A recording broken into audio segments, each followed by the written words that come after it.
So Elimelech just packs up his family and leaves Bethlehem. Is that wrong or just survival mode? Both ideas exist for the original reader.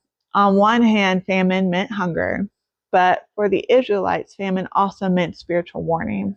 The text says this happened during the days of the judges, when everyone did what was right in their own eye. Right, and Moab wasn't exactly friendly territory. It was enemy territory. Exactly. Moab was east of the Dead Sea, a constant enemy of Israel. Their ancestor was Lot, Abraham's nephew. But the Moabites later fought against Israel and led them into idolatry. For the audience, Elimelech moving there would have felt like running into the arms of danger. So Naomi's husband dies, then her two sons. Was that punishment?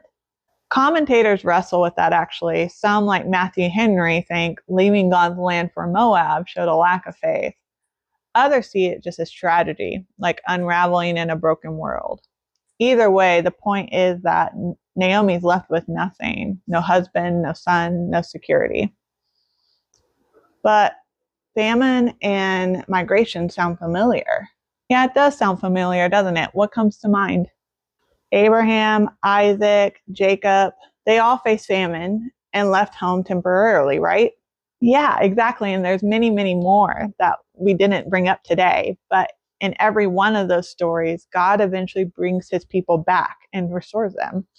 So even though we haven't seen return or redemption yet in Ruth, the pattern is there.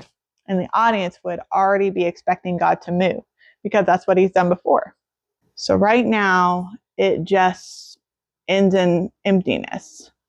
Yeah, that silence actually says something, doesn't it? The author leaves us in Moab, outside of the land, outside of the promise, outside of hope. It's the lowest point. But that's also where God's redemption story usually begins. The tension invites us as the readers to wonder, what will God do next? Interpretation means stepping into their world before bringing scripture into our world. So before we rush to apply, let's ask what the author meant. Feel free to answer any one of these questions. Share your thoughts below. Interpretation uncovers God's intent before we ever ask what it means for us.